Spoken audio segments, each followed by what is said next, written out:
The first thing my brother did when he caught sight of me was laugh. It wasn't a sound born of awkwardness or hesitation. It was simply loud enough that the people standing nearby turned their heads to investigate.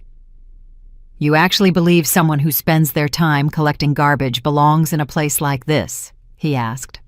"A single meal in this building costs more than you manage to earn in a month." My cousin leaned toward me, her smile tight and brittle. "This is a 5-star hotel," she remarked. "It isn't meant for people like you." I looked past their shoulders and saw my parents. My mother's expression was fixed into a cold mask. My father turned his gaze away. Neither of them made any effort to acknowledge my presence. I didn't offer a response. I stood there with nothing in my hands, feeling that familiar heavy weight settle deep in my chest, the sensation that always returned whenever I found myself in the company of my family. The feeling of being made smaller, of being reduced to a narrative they had already decided to tell about my life. Then something in the room shifted. The surrounding conversations faltered. Even the ambient background noise seemed to thin out and fade. The chairman of the hotel group walked into the lobby. He scanned the room a single time. Then his gaze landed directly on me. He stopped. My brother's laughter was cut off instantly. A security guard reached up to adjust his earpiece. And as the man whom everyone in that room respected began walking straight toward me, I realized that something my family had kept buried for years was finally about to surface. When he finally spoke, the room didn't just fall quiet. It broke. But before that specific moment arrived, before the chairman's words altered the course of everything I need to explain how I ended up standing in the lobby of a luxury hotel while my own relatives treated me like trash they'd accidentally tracked in on their designer shoes. The silence following my brother's words had stretched for what felt like an eternity. Guests dressed in evening gowns and tailored suits had paused in the middle of their conversations. Some held champagne flutes frozen halfway to their lips. Others made a show of checking their phones while their eyes darted back and forth between my family and me. My brother shifted his weight, still appearing confident, but suddenly aware of the eyes on him. He straightened his tie, a nervous habit he had carried since childhood, and exchanged a quick look with our cousin. She nodded almost imperceptibly, that silent form of communication used by people who had spent years reinforcing each other's cruelty. Our parents remained standing exactly where they had been. They were close enough to hear every word, yet far enough away to claim distance if they needed to. I was well acquainted with this formation. I had grown up inside of it. In our family, there has always been a clearly defined hierarchy.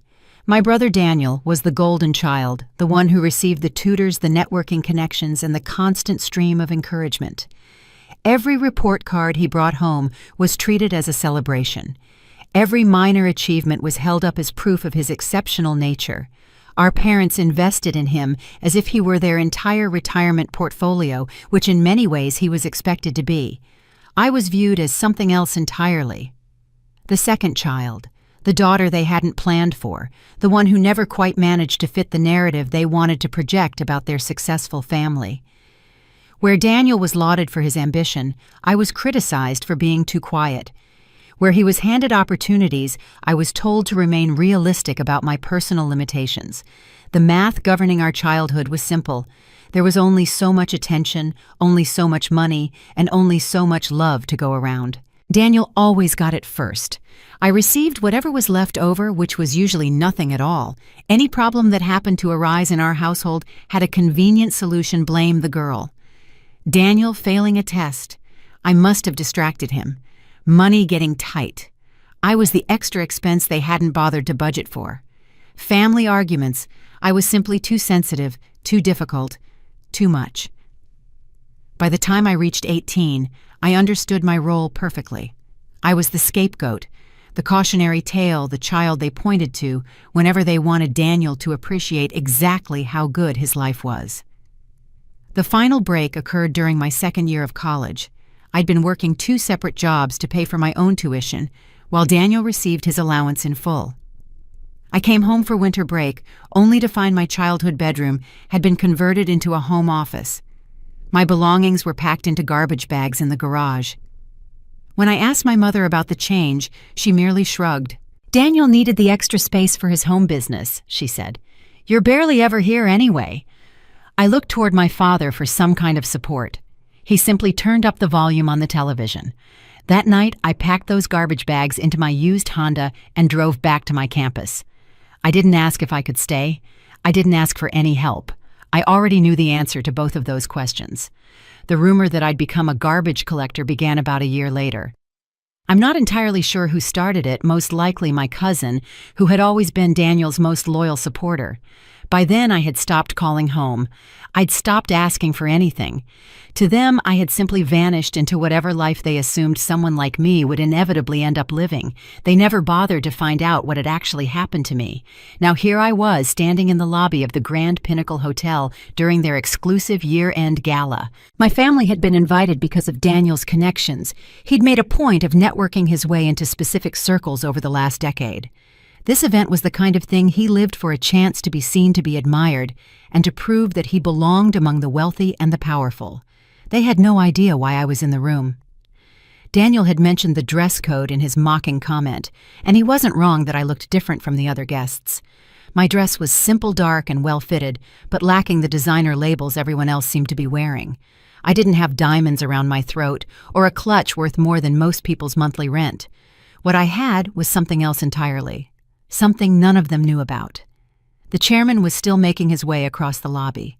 People stepped aside for him instinctively, the kind of deference that is born of real power, not just expensive clothes.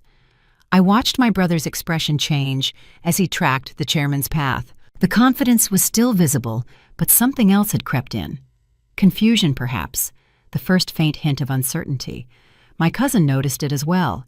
She stopped mid-sentence in whatever explanation she'd been preparing and looked around the room, suddenly aware that everyone was watching our group. Our parents finally moved. My mother took a small step backward, as if she could disappear into the crowd. My father's jaw tightened his tell for when he knew something had gone wrong, but didn't yet understand what it was. I remained exactly where I was. The chairman was close now. He was close enough that I could see his expression clearly. He wasn't smiling, but there was something in his eyes, recognition, maybe. Acknowledgement. The security guard who'd been reaching for his earpiece had frozen in place. He was looking at the chairman now, waiting for instructions, clearly confused about what was unfolding. I understood then that this night would not go the way my family had anticipated. For years they had written me out of their story. They had decided who I was and what I deserved to have. They had used their silence and their cruelty to make me small, to convince me that I was exactly what they said I was. But stories can be rewritten. The chairman stopped 3 feet away from me. The entire lobby held its breath, and in that moment, I knew that everything my family had believed about me, everything they had told themselves to justify the way they'd treated me, was about to be revealed for what it truly was: a lie. The chairman opened his mouth to speak, and I felt the weight of years pressing against my chest, not the old weight of shame and worthlessness, but something new, something that felt like the truth finally coming up for air. This night would change everything. Not because I had planned some dramatic confrontation, not because I had rehearsed speeches or prepared a revenge, but because I had simply shown up, and in doing so, I had walked right into the middle of their carefully constructed fiction about who I was. The first crack was already spreading through their story. The rest would follow. The chairman paused mid-step. Someone across the lobby called his name. A quick exchange occurred. A nod. Then he turned away, pulled briefly into another conversation near the entrance. Just like that, the moment loosened its grip on the room. I felt it immediately. My brother did too. His shoulders dropped. The tension drained from his posture, as if someone had silently reassured him that nothing had really changed. The music swelled again. Conversations restarted. Laughter returned to its proper volume. Whatever danger he'd imagined had passed. Daniel straightened his jacket and looked at me with renewed confidence. For a second there, he said quietly, sounding almost amused, "I thought you actually knew someone important." He glanced toward where the chairman now stood, surrounded by executives. "Guess not," he added. "People like him don't stop for people like you." My cousin stepped in smoothly, as if this were her cue. Her voice softened, not in a way that was kinder, just more controlled.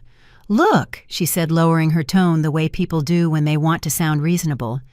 "This is an invite-only event. These tables cost more than most people make in a year. I don't know how you got in, but this isn't really your space." She let her eyes move over me, my dress, my shoes, then flicked them away. "It's just awkward," she continued, "for everyone." Around us, people had started paying attention.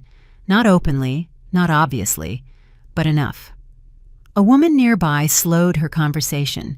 Someone else angled their body slightly away from me. The air shifted, not hostile, just quietly excluding. My mother chose that moment to engage the couple beside her. She laughed at something the woman said, placing a light hand on her arm. Her back turned partially toward me, creating just enough distance to claim plausible deniability. My father stood next to her, silent, his gaze fixed on the room beyond us, as if I weren't there at all. Daniel leaned closer. "You've always had this problem," he said. "You don't know when you're out of place." The words weren't loud. They didn't need to be. My cousin nodded, looking satisfied. "This is a 5-star hotel," she said again, lightly. "They have standards." A server passed with a tray of champagne. Daniel took a glass without breaking eye contact with me, then turned away as if the matter were already settled. I didn't say anything. I didn't explain. I didn't defend myself. That was the part they hadn't planned for. My cousin hesitated, her smile tightening slightly. "Are you listening?" she asked. "We're trying to help you avoid embarrassing yourself." I met her eyes, still silent. The discomfort flickered brief, almost imperceptible, then passed. Daniel shrugged. "Forget it," he said. "She's always been stubborn." He lifted his glass toward someone across the room and walked away, already reclaiming his place among the guests. My cousin followed a moment later. My parents drifted farther into the crowd. And just like that, the story was complete. They had said what needed to be said. They had framed the situation clearly enough for everyone else to follow. By the time the hotel staff began to notice me, I wasn't a person anymore, just a discrepancy, a quiet inconvenience, a security issue waiting to be resolved. The guard approached politely, professionally. "Ma'am," he said, lowering his voice, "we've had a few concerns raised. May I see your invitation?" I told him I didn't have one. He nodded, already moving to the next step. "In that case, I'll need to ask you to come with me. We can sort this out away from the main event. No accusations, no confrontation, no raised voices, just the smooth transfer of responsibility from family to system." I followed him, not because I had to explain myself, but because I understood something they didn't. They thought this was the end of the story. They had no idea they'd just handed it to someone who wouldn't play by their version anymore. They didn't take me somewhere hidden. That would have implied embarrassment. Instead, they led me to a space just off the main lobby, close enough that the music still carried far enough that I no longer belonged to the scene. A place designed to handle inconveniences without stopping the show. The security guard stopped beside a low partition and gestured lightly. "Please wait here."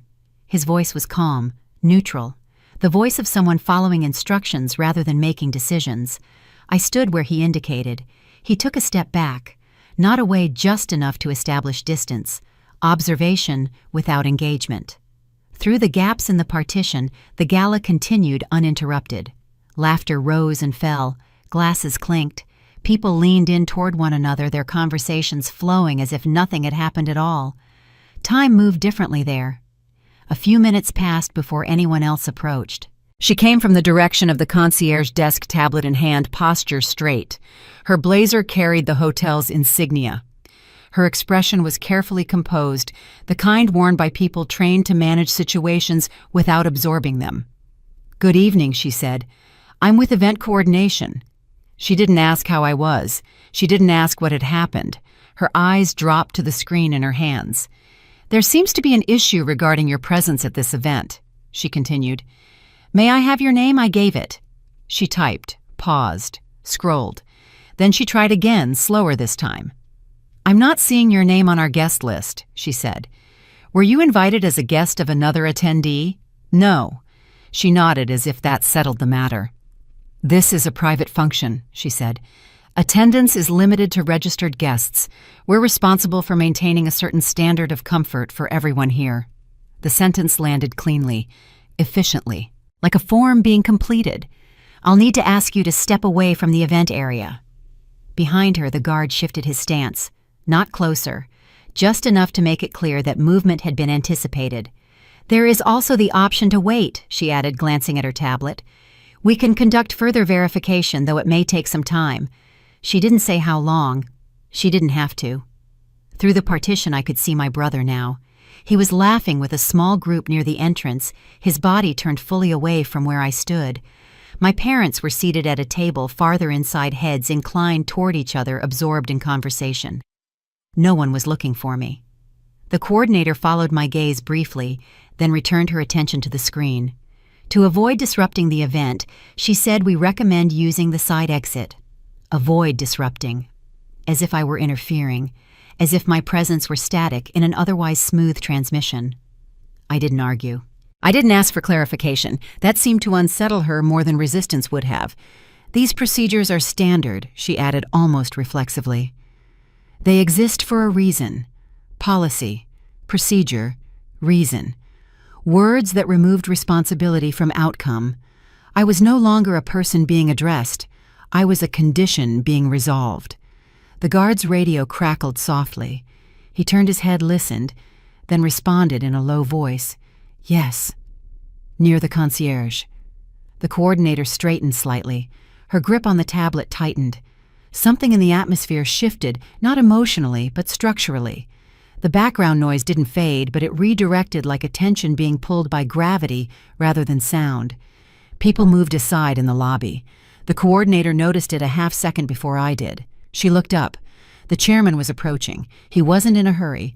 He didn't need to be. The space in front of him cleared without instruction, bodies adjusting instinctively to his presence. Her tablet lowered an inch. "Sir," she said, her tone changing before she could stop it. He stopped just short of us and looked at the scene, the guard, the coordinator, the partition, then me. "Is there a problem?" he asked. The coordinator answered immediately, not defensively, procedurally. She explained the missing name, the concern raised by guests, the necessity of following protocol. Her words were smooth, practiced, and complete. The chairman listened without interrupting. When she finished, he didn't respond right away. He looked at me again, not past me, at me. Something subtle cracked, not audibly, not visibly, but unmistakably. "Why," he asked calmly, "is this guest being removed?" The coordinator opened her mouth, then closed it. The guard's hand dropped from his earpiece. Beyond the partition, heads had begun to turn. And for the first time since I had been led aside, I wasn't the one waiting anymore. The system was. The coordinator's tablet hung forgotten at her side. The security guard had taken a half-step backward, creating space without being told to do so. The chairman remained where he was, his attention fixed on me with an intensity that made everything else in the room fade into background noise. "Why is this guest being removed?" he asked. The question was directed at the coordinator, but his eyes never left my face. "Sir, she's not on the guest list." The coordinator's voice had lost some of its earlier confidence. "We followed standard protocol for unverified attendees. There were also concerns raised by other guests about her presence." The chairman nodded slowly. "Concerns?" "Yes, sir. Nothing specific, just questions about whether she belonged at the event." Through the partition, I could see my brother watching. He had moved closer, no longer pretending disinterest. His expression was confused, the look of someone whose carefully constructed reality was developing cracks. The chairman turned to the coordinator. "Do you know who she is?" "Sir, her name, her connection to this hotel." The coordinator glanced at her tablet, then back at the chairman. "She gave her name as Elena Marchetti. I checked the system. There's no record of that name associated with any invitation or reservation." The chairman was silent for a long moment. Then he looked at me directly. "Ms. Marchetti," he said. "Elena Marchetti." He said my name like it meant something, like it carried weight. The coordinator's face went through several expressions in rapid succession: confusion, concern, the dawning realization that something was very wrong. The chairman turned to face the main lobby. His voice wasn't loud, but it carried. The kind of voice that belonged to a man who had spent decades in rooms where important decisions were made. "Ms. Marchetti is the controlling shareholder and owner of the Grand Pinnacle Hotel Group," he said. "She has been the principal investor in this property and 3 others in our portfolio for the past 5 years." The silence that followed was absolute. No champagne glasses clinked, no conversations murmured. Even the background music seemed to pause, though I knew that was impossible. The coordinator's tablet slipped from her fingers and clattered against the marble floor. She didn't move to pick it up. The security guard's hand dropped away from his earpiece. He stood frozen, as if any movement might make things worse. Through the partition, I watched my family process what they had just heard. My brother's face had gone pale. The easy confidence that had defined him all evening had evaporated like morning fog. His champagne glass tilted in his grip, threatening to spill on his expensive shoes. My cousin had stopped moving entirely. Her smile, that practiced social smile she wore like armor, had vanished. In its place was something raw, something unguarded. My mother had brought her hand to her throat, a gesture I remembered from childhood, one she made when she was genuinely shocked rather than performing shock for effect. My father finally looked at me. For the first time in years, he actually looked at me. The chairman continued speaking, but I could barely hear him through the rushing in my ears. He was saying something about apologies, about internal reviews, about ensuring this kind of situation never happened again. The coordinator bent to retrieve her tablet. Her hands were shaking. None of it mattered. What mattered was the silence, the heavy, profound silence that had fallen over the gala like a shroud. 20 years of being dismissed. 20 years of being told I was nothing, would never be anything, should know my place and stay there. 20 years of my family writing me out of their story, reducing me to a cautionary tale they told each other to feel better about their own choices. All of it had been based on a lie they'd constructed, and believed with such conviction that they'd never once thought to question it. I didn't say anything. There was nothing to say. The truth had spoken for itself. The chairman was gesturing to his staff now. People were moving the coordinator, the security guard, other employees who had appeared from somewhere. They surrounded me, not with hostility, but with the sudden deference that comes when power dynamics shift without warning. Someone was apologizing. Someone else was offering to bring me anything I needed. I barely heard them. All I could see was my family standing on the other side of that decorative partition like exhibits in a museum, frozen in the moment of their own undoing. My brother opened his mouth as if to speak, then closed it again. What could he possibly say? What words existed to bridge the gap between garbage collector and hotel owner? The answer was none. There were no words. There was only this moment stretching out like taffy, while everyone in that lobby recalculated everything they thought they knew. The chairman touched my elbow, a light, respectful gesture. "Ms. Marchetti, if you'd like to relocate to a more private area, we can arrange that immediately." I found my voice somewhere in the chaos of my own thoughts. "No," I said. "I'd like to stay here." He nodded, as if this was exactly what he'd expected. "Of course." The music resumed. Conversations started again, quieter now, more self-conscious. People were still watching, but differently. The woman who had whispered about me earlier was now carefully avoiding eye contact. I remained where I was.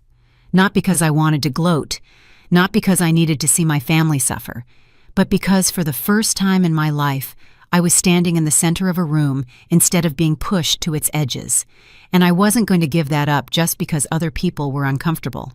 The chairman had moved away to handle the fallout. Staff members were repositioning, probably preparing to pretend the last 10 minutes hadn't happened. Through the partition, I watched my brother take an unsteady step toward me, then stop. Something in my expression, or perhaps in the new reality we all suddenly inhabited, told him that now was not the time. He stayed where he was. And I realized with a clarity that felt almost physical that I had just received something I never knew I needed. Not revenge, recognition, the acknowledgement that I existed, that I mattered, that I was not and had never been the person they'd decided I was. My family had spent 2 decades trying to make me disappear. Tonight, the whole room had finally seen me. The minutes that followed the chairman's announcement moved strangely. Time seemed to stretch and compress at random intervals, leaving me uncertain how long I had been standing in the same spot. Around me, the Gala had resumed its elegant facade, but something fundamental had shifted. The conversations were more muted now. People moved through the space with a new awareness, as if the floor itself had become unstable and might shift again without warning. I watched the staff reorganize themselves with practiced efficiency. The security guard who had asked to see my invitation had repositioned himself near the main entrance, his back straight, his eyes carefully avoiding my direction. The coordinator who had explained the hotel's policies was nowhere to be seen, called away, perhaps to explain how such a significant oversight had occurred. The partition that had separated me from the main event had been quietly removed. I now stood in full view of everyone, though most people suddenly seemed very interested in their champagne or their companions or anything else that allowed them not to look at me directly. My brother had moved to the far side of the lobby. He was speaking to someone or pretending to speak to someone, but his body language was all wrong. Gone was the expansive confidence, the easy dominance of space. He stood with his shoulders slightly hunched, his gestures smaller, his voice lower.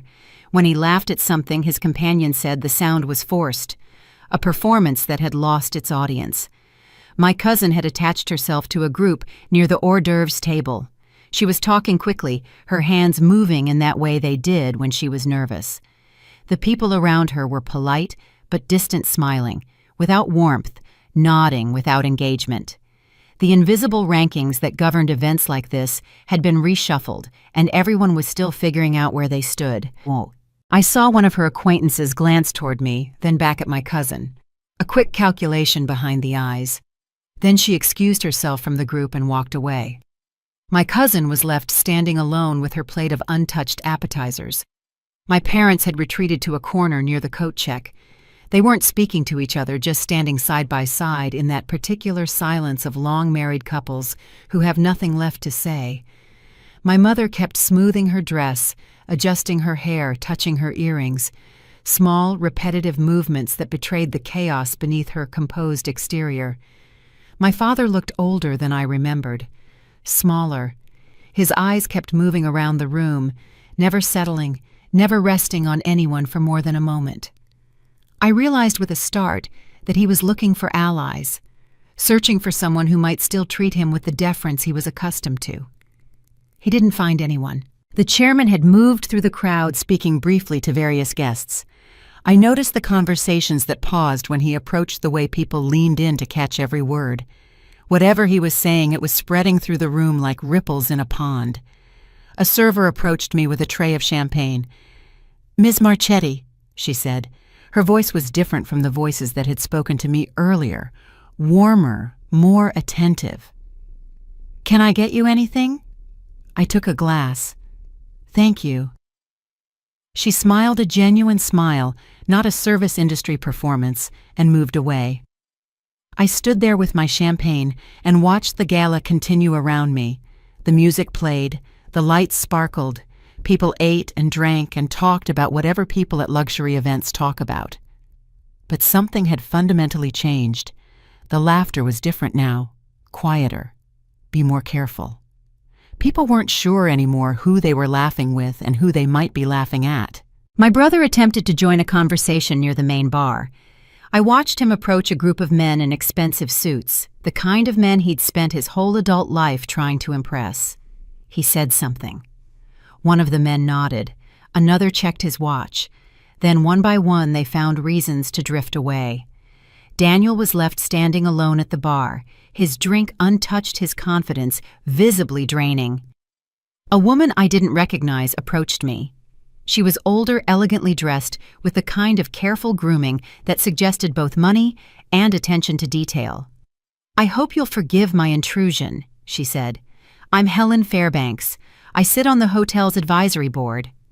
She extended her hand, and I shook it. I wanted to apologize personally for what happened earlier. I can't imagine how uncomfortable that must have been. "Thank you," I said. She lingered, clearly hoping for more conversation. I didn't give her any. After a moment, she nodded a gesture of acknowledgement rather than farewell and moved away. I understood what was happening. The social machinery of the event was recalibrating. People were figuring out the new landscape, positioning themselves accordingly. Helen Fairbanks wasn't apologizing because she felt genuine remorse. She was apologizing because it was the smart thing to do. That was fine. I hadn't come here looking for sincerity. The chairman approached again.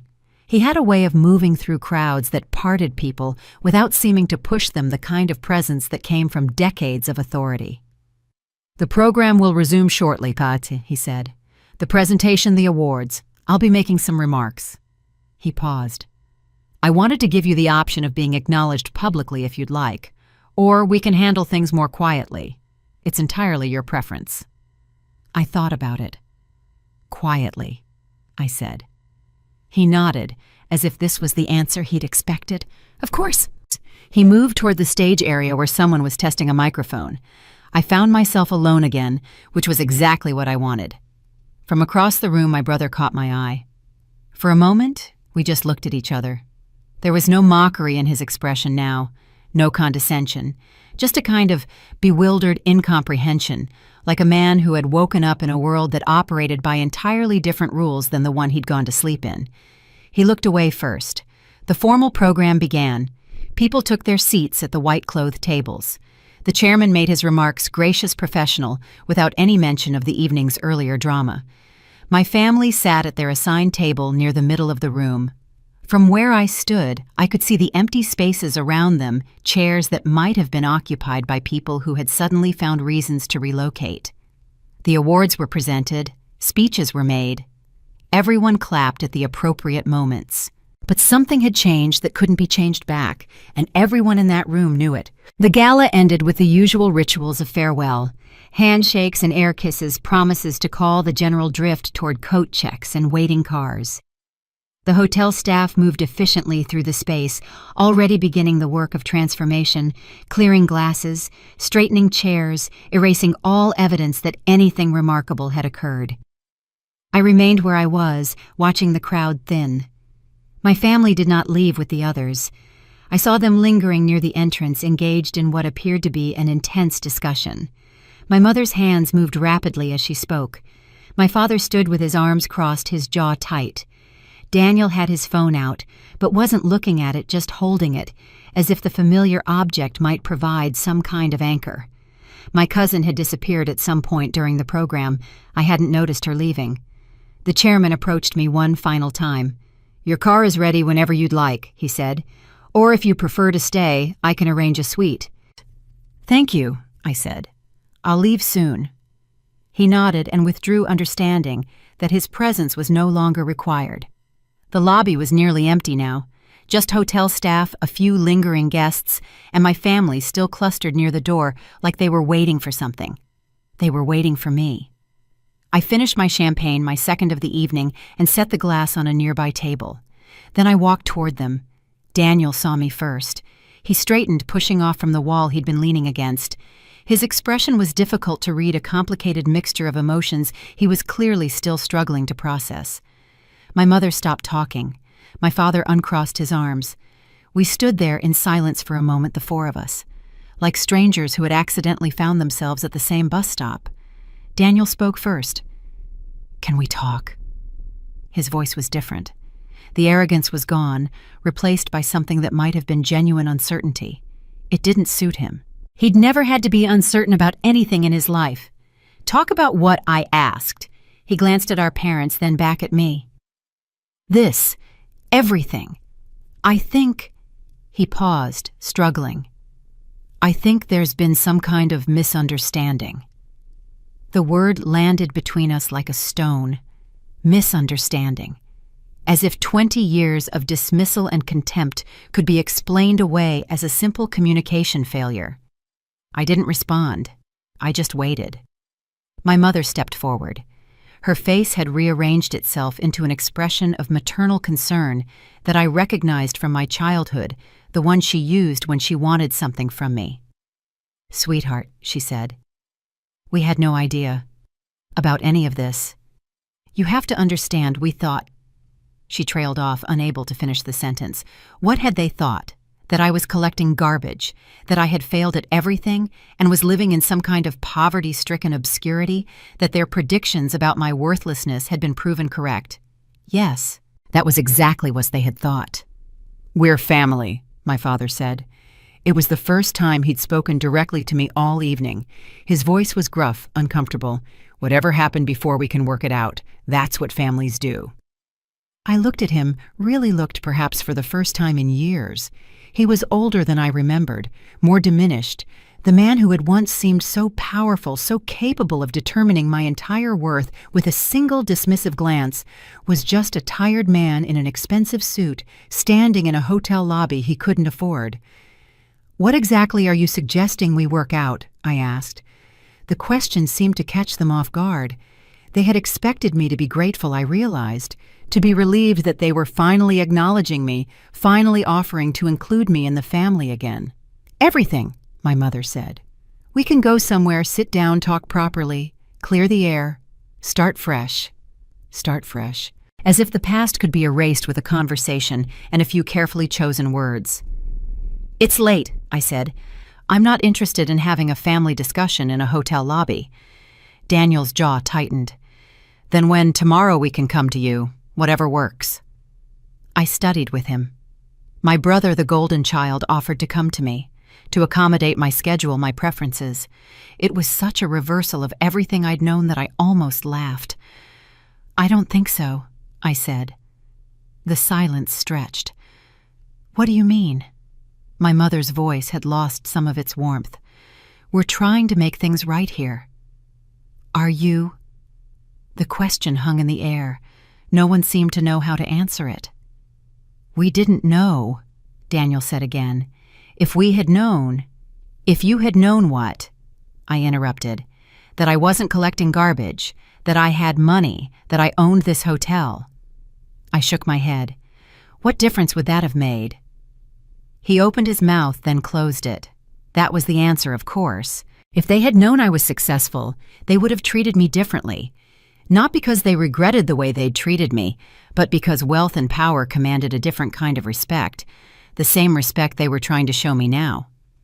My father cleared his throat. "This isn't productive. We're all tired. Maybe we should do what?" I asked. "Pretend tonight didn't happen. Go back to the way things were." "No one's saying that," my mother said quickly. "We just want a chance to explain, to apologize." "You want to apologize?" "Yes." "For what exactly?" Another silence, longer this time. They didn't know. They didn't know what they were apologizing for because they had never considered that their behavior required an apology. They had simply been themselves a family that valued success and dismissed failure, that rewarded the favored child and punished the scapegoat. It had all seemed so natural, so obvious, so right. Until tonight. I looked at each of them in turn. My mother with her practiced concern, my father with his gruff discomfort, my brother with his bewildered sense of injustice. "Good night," I said.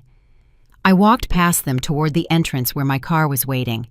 Behind me, I heard my mother call my name. I didn't turn around. The night air was cold and clean. A valet appeared with the keys to my car, holding the door open with professional deference. I got in and drove away. In the rearview mirror, I could see my family still standing in the lobby watching me leave. They looked smaller than I remembered, less significant. That was the first time I realized that revenge wasn't about making people suffer. It was about refusing to let them define you anymore. In the days that followed the gala, I returned to my normal life. I had work to do, properties to manage, decisions to make, the ordinary business of running a company that had grown far beyond what I'd imagined when I started it. The hotel incident receded into background noise, a story that would be told at dinner parties, analyzed over coffee, eventually forgotten. But for my family, the aftermath was just beginning. I heard about it secondhand through the network of acquaintances and business contacts that overlapped with their social circle. The hotel world was surprisingly small, and gossip traveled through it like wildfire. The first signs appeared within a week of the gala. Daniel had been positioning himself for a partnership at his firm for the past 2 years. He had done everything right, brought in clients, worked the long hours, cultivated relationships with the senior partners. The announcement was supposed to come in January. The announcement didn't come. Someone told me he had been asked to step back from a major account. Another person mentioned that his mentor at the firm had suddenly become unavailable for their usual lunches. Small things individually. Together they formed a pattern. I didn't ask for details. I didn't need to. What happened at the gala hadn't stayed at the gala. The story of the man who had mocked his own sister, called her garbage, tried to have her removed from her own hotel, had spread through exactly the kind of circles Daniel had spent his career trying to penetrate. The wealthy and powerful didn't like embarrassment. They especially didn't like being associated with people who caused embarrassment. Daniel had become a liability. My cousin fared no better. She had built her social position on being connected to the right people, invited to the right events, seen in the right photographs. That kind of position was fragile, dependent on the continued goodwill of those above her in the hierarchy. The goodwill evaporated. She wasn't explicitly excluded from anything. No one sent her a message saying she was no longer welcome. But the invitations stopped arriving. The group chats went quiet. The women she had lunch with every Thursday suddenly had scheduling conflicts that stretched into infinity.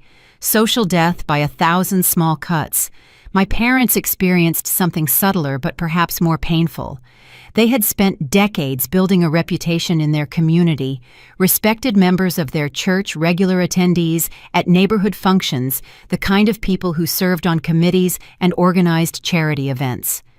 Now when they walked into a room, the conversations seemed to pause.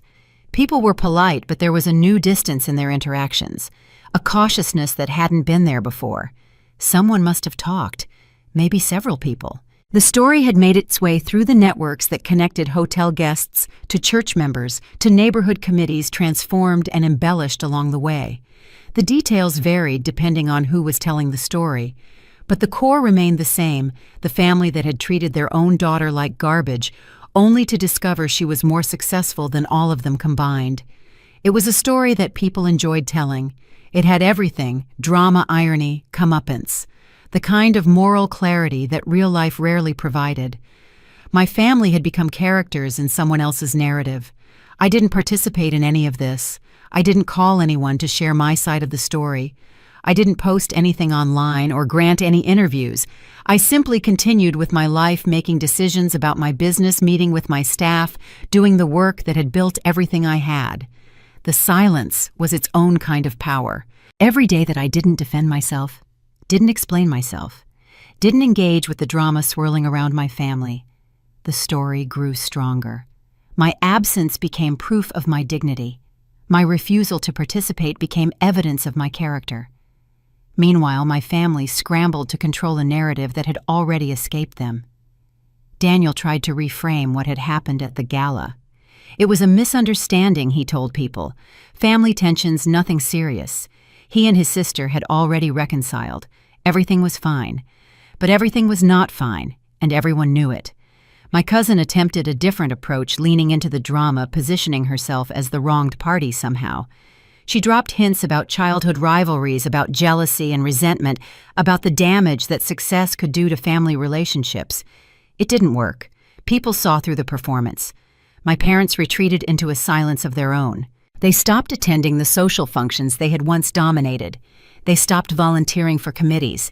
They stopped answering questions about their daughter with vague deflections and started simply not answering at all. I heard that my mother had been crying, that my father had developed trouble sleeping, that the tension in their house had become unbearable with Daniel and my cousin coming and going at all hours, arguments erupting over what to do, how to fix things, who was to blame. I felt something when I heard these things, but it wasn't satisfying. It was more like the quiet recognition that actions had consequences, that the story my family had told about me for 20 years, that I was worthless, disposable, not worth their attention, had been a choice. And choices had costs. They were paying those costs now. I didn't feel victorious. I didn't feel vindicated. I just felt tired. The weeks stretched into 2 weeks, then 3. The holidays approached. I made my own plans, quiet, solitary, exactly what I wanted. My phone remained silent. My family had finally stopped calling. The first message arrived on a Tuesday, 3 weeks after the gala. It was from my mother. Short, carefully worded, the kind of message that had clearly been drafted and redrafted multiple times. I miss you. Can we please talk? I read it once, then set my phone aside. The second message came 2 days later. This one was longer, with more of the emotional manipulation I recognized from childhood. I know things haven't always been perfect between us, but you're still my daughter. I think about you every day. This distance is breaking my heart. Please just give me a chance to explain. I didn't respond to that one either. The messages kept coming. My mother had always been good at persistence. She referenced her health, vague mentions of doctor's appointments, of not sleeping well, of the stress taking its toll. She talked about family, about the importance of forgiveness, about how much time had already been wasted. Not once did she acknowledge what had actually happened. Not once did she mention the years of dismissal, the cruel remarks, the systematic campaign to make me feel worthless. In her version of events, there had simply been a regrettable distance between us that she was now trying to bridge. The illness of the past had become a mutual misunderstanding equally shared. I recognized this technique. I had seen it deployed my entire life. Whenever my mother caused harm, she rewrote the narrative to position herself as the victim. The injury became something that had happened to both parties equally, or sometimes somehow to her more than anyone else. After a week of unanswered messages, Daniel tried a different approach. He called. I let it go to voicemail. His message was brief, businesslike. He wanted to meet, he said. Not to rehash the past, but to discuss the future. There were things that needed to be resolved, practical matters. He was sure we could find a way forward that worked for everyone. I understood what he was really saying. The social fallout from the gala had reached a point where he needed something from me. A public reconciliation, perhaps. A photo of the family together, happy and unified. Something to counter the story that had been spreading through his professional circles. He wasn't apologizing. He was negotiating. I didn't return his call. My father's contribution came a few days later, relayed through my mother. He wanted her to know that he was sorry, that he had been thinking a lot about the past, that he hoped we could move forward. It was notable that he hadn't said any of this directly. He had sent his apology through an intermediary, keeping himself at a safe remove from actual accountability. Some things never changed. Then came the intervention. I don't know who organized it, probably my mother with support from my cousin and various family friends. The basic strategy was to approach me through third parties, people who might have some influence, some connection that could be leveraged. An aunt I hadn't spoken to in years reached out to remind me that family was the most important thing. A former neighbor called to say she had heard about what happened and thought it was such a shame that families sometimes had these little disagreements. A business acquaintance, someone I had met exactly once at a conference, sent an email suggesting that perhaps I was being too hard on my relatives. Everyone made mistakes, she wrote. Holding grudges only hurt the person holding them. I marveled at the coordination of it all. My family had mobilized an entire network of people to deliver the same basic message. I was being unreasonable. I was letting the past control me. I was the one causing the rift by refusing to forgive and forget. It was exactly the kind of campaign they would have run. Turn the victim into the perpetrator. Make my boundaries look like aggression. Position their desire for reconciliation as the moral high ground and my refusal to engage as the problem. I didn't respond to any of it. The messages slowed, then stopped. A different kind of communication began. My mother's texts became shorter, more plaintive. I'm trying, she wrote. I don't know what else to do. I love you. Daniel's attempts became more aggressive. He left a voicemail threatening to show up at my office if I continued to ignore him. He wanted to know what I wanted from them, what it would take, what the price of forgiveness was. He didn't understand that there was no price. This wasn't a negotiation. I wasn't waiting for the right offer. I had simply decided that I didn't want them in my life anymore. That decision had been forming for years, long before the gala. The events of that evening had just crystallized it, given it a shape and a weight that couldn't be ignored. For 20 years, my family had chosen to see me as worthless. They had constructed an entire narrative around my inadequacy and failure, and they had clung to that narrative even when presented with evidence to the contrary. They had laughed at me in a crowded lobby, tried to have me removed from my own hotel, and then acted surprised when I didn't immediately welcome them back into my life. That wasn't something that could be fixed with an apology. It wasn't something that could be fixed at all. The last communication from my family came a month after the gala. It was an email from my brother copied to our parents. He wrote that they had given me space. They had respected my need for time. But they were my family, and that had to mean something. He demanded a response, yes or no, in or out.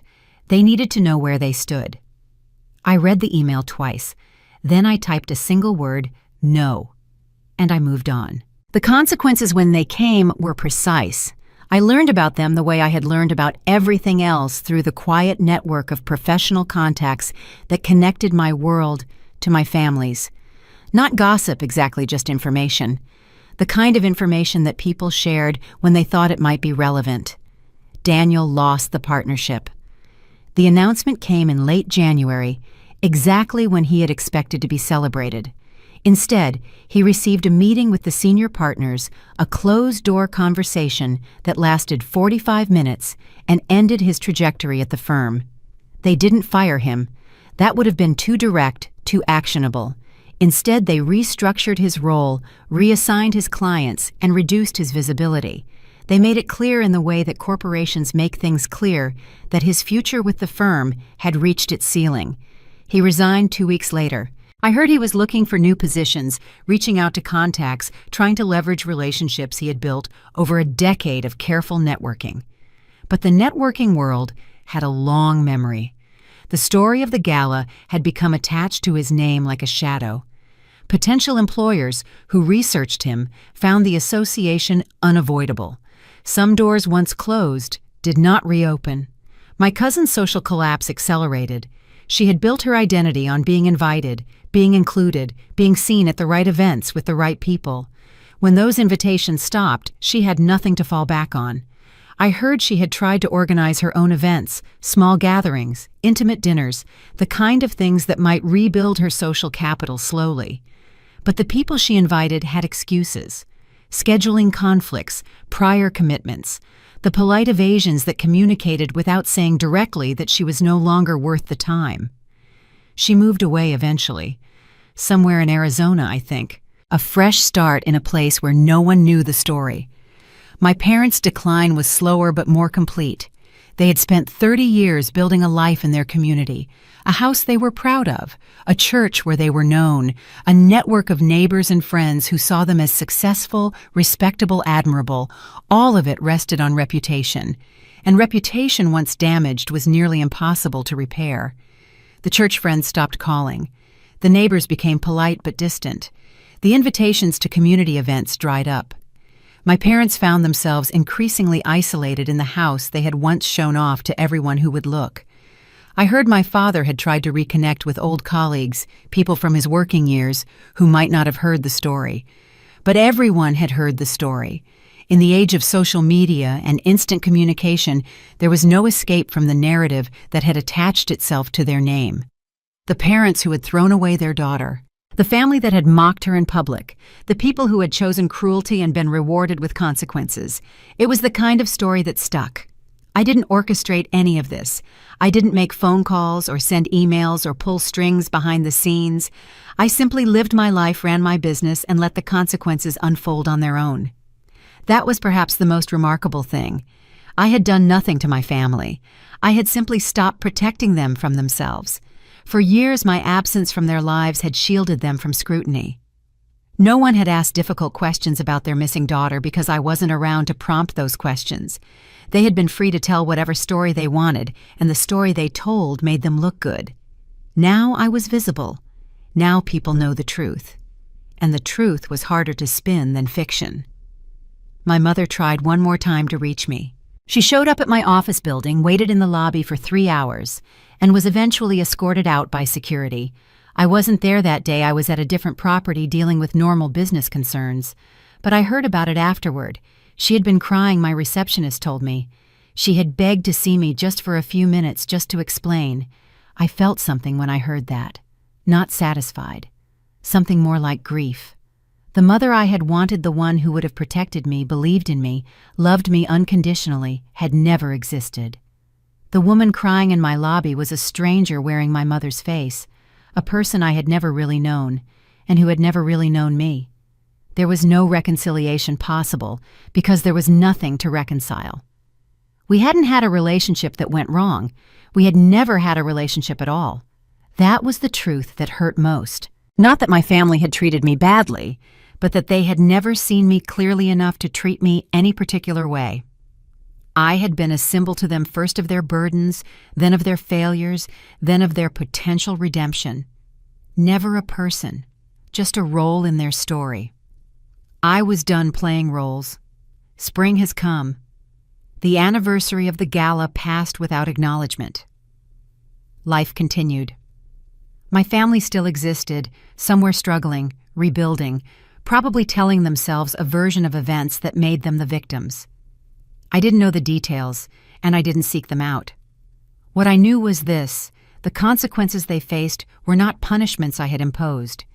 They were simply the natural results of their own choices finally catching up with them after years of delay.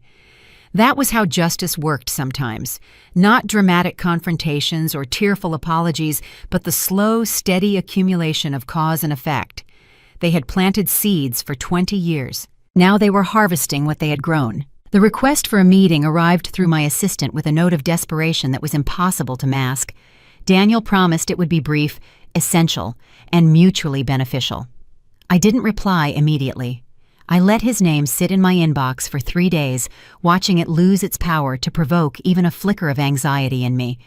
We met at a nondescript diner on the edge of the city, a place where long-haul truckers grabbed breakfast, and the air smelled of industrial cleaner and cheap grease. There were no crystal chandeliers here, no wine lists, and no audience for Daniel to perform for. When I walked in, Daniel looked significantly different. His suit was still high-end, but his posture had collapsed. He was staring into a plastic foam cup of black coffee, as if looking for a script to save his life. He stood up abruptly when I sat down, then sank back fidgeting with a plastic stirrer. "I'm not here to argue," Daniel started. It was a classic opening a defensive wall built before the first shot was even fired. "I've been doing a lot of thinking lately. About growing up. About how things were handled. I realize now that I was given a head start that I never questioned." I didn't nod. I didn't offer a sympathetic smile. "And you're here to collect a trophy for that realization." Daniel flinched. He cleared his throat, trying to regain the polished persona he had used to climb the corporate ladder. "Things have become difficult, Elena. My firm, they're asking questions about my personal character after that night at the Gala. My lead partners are distancing themselves. And our parents, they can't even go to the grocery store without feeling the weight of the neighbors' stares." He leaned forward, lowering his voice into a conspiratorial whisper. "If we could just be seen together. A charity photo op or even just a public lunch at a high-profile spot. We could frame the Gala incident as a family misunderstanding, a private joke that went too far. It would clear the air for everyone." "A joke," I repeated. "You think trying to have me escorted out of a building I own is a punchline?" At that moment, our parents entered the diner. They looked diminished, stripped of the unearned authority they used to carry.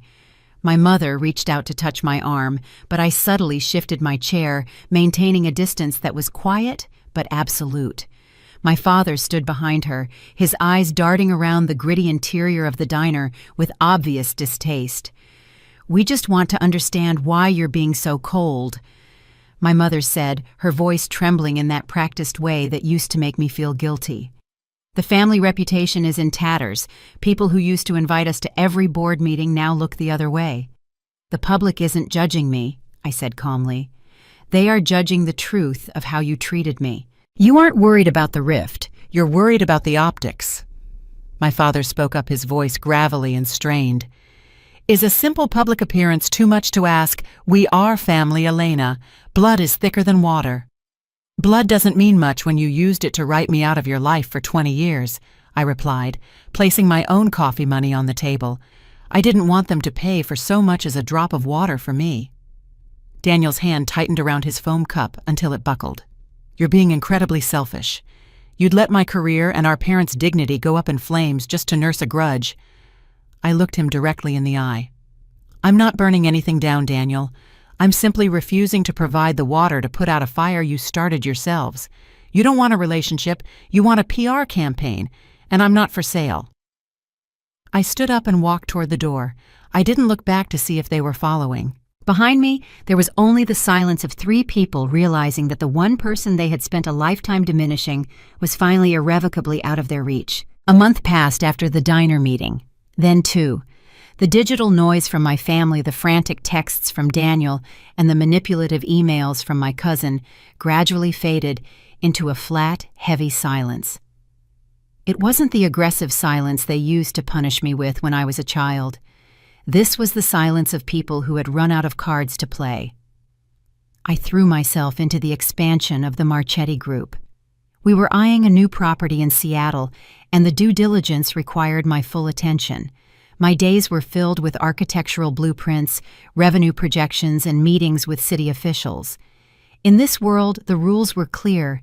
You were judged by your results, not by a narrative created by people who didn't understand your worth.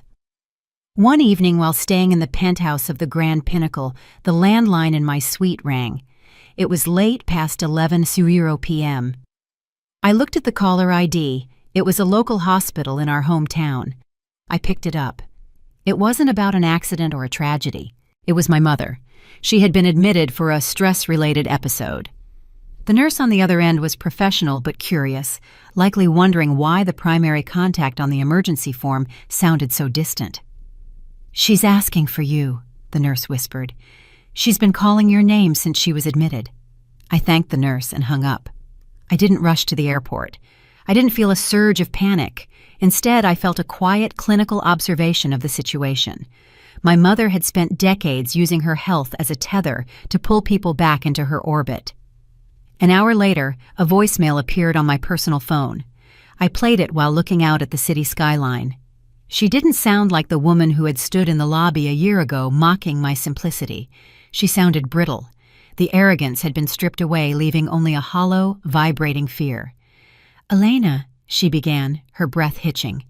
"I'm looking at the walls of this room and realizing that no one is coming. Daniel is busy trying to save his own skin. Your father he's just gone quiet. I keep thinking about the day you left for college. I remember seeing you pack those trash bags into your car, and I remember feeling glad because the house would be quieter. I was wrong. The silence has been deafening ever since." She paused, a long, ragged sound of someone finally facing their own reflection. "I'm sorry. Not for the reputation, not for the gala. I'm sorry because I had a daughter who built a kingdom, and I was too small-minded to even see her standing in front of me. Please, just answer once." I listened to the message twice. The old Elena, the girl who lived in the garage, wanted to pick up the phone. She wanted to hear the word love, even if it was a lie. But the woman I was now knew better. Love isn't a feeling you have when you're cornered in a hospital bed. It's the series of choices you make when you have all the power. For 20 years, her choice had been to diminish me. I hit the delete button. I didn't do it out of malice. I did it because the connection had been severed so long ago that there was nothing left to repair. You cannot fix a bridge that was never built. The next morning, I called my assistant. "Check the hospital bill for my mother, pay it in full, ensure she has the best private room and a dedicated nurse, but do not give them my updated number. I would provide the care they needed because I was capable and because I had the means, but I would not provide my presence. My money could buy her comfort, but it couldn't buy her the daughter she had thrown away." I walked into the boardroom for the Seattle project 10 minutes early. I sat at the head of the table, opened my laptop, and began to work. The silence of my phone wasn't a burden anymore. It was peaceful. 18 months after the night at the Grand Pinnacle, I stood on the balcony of my newest acquisition, looking out over the Seattle harbor. The air was crisp, tasting of salt and the coming rain. Behind me, the suite was alive with the low hum of a successful opening, the sound of staff moving with precision, and guests who understood the value of the space I had created. I rarely looked back at the Gala incident anymore. It had served its purpose. It was the catalyst that forced the truth into the light, but it wasn't the defining moment of my life. My definition came from the work, the strategy, and the resilience I had cultivated long before I owned a single brick of this empire. The chairman joined me on the balcony, holding 2 glasses of sparkling water. He didn't offer a drink to toast to my revenge. He offered one to toast to our quarterly earnings. "The board is impressed with the transition," he said, leaning against the railing. "They didn't think a property of this scale could be turned around in 6 months. They underestimated the power of a clean slate," I replied. He looked at me, his expression neutral but respectful. "I heard from your brother's former firm. He applied for a mid-level analyst role at one of our subsidiaries. They asked if I had a preference on the hire." I took a sip of my water. A year ago, this news might have tasted like victory. Now it just felt like a data point. "Does he have the qualifications for the role?" "On paper, barely. His reputation precedes him, and not in the way one hopes for in this industry." "Then the answer is simple," I said. "Follow the standard HR protocol. If he doesn't meet the meritocratic threshold of this company, he doesn't get the job. Being my brother doesn't grant him a shortcut, and it shouldn't grant him a penalty either. He is just another applicant." The chairman nodded, a ghost of a smile appearing. "Fair enough." When he left, I stayed out in the cold for a few more minutes. I thought about the word family. My parents were still in that house, living in a quietness they had earned through decades of exclusion. Daniel was learning that the world did not owe him a seat at the table. They were living their lives, and I was living mine. I had realized that the greatest form of retribution wasn't watching them fall. It was reaching a height where I no longer had to look down to see where they were. The girl who packed her life into trash bags was gone. The woman standing here didn't need an apology to feel whole, and she didn't need their recognition to know she had won. I had built a life that was wide, deep, and entirely my own. My phone buzzed in my pocket. A notification for a board meeting in New York. A dinner reservation with people who saw me for my mind, not my history. A flight manifest for next week. I turned my back on the harbor and walked back into the warmth of the Gala. I moved through the crowd not as a ghost or a victim, but as the architect of the room. The story they wrote about me had ended long ago. Mine was only just beginning.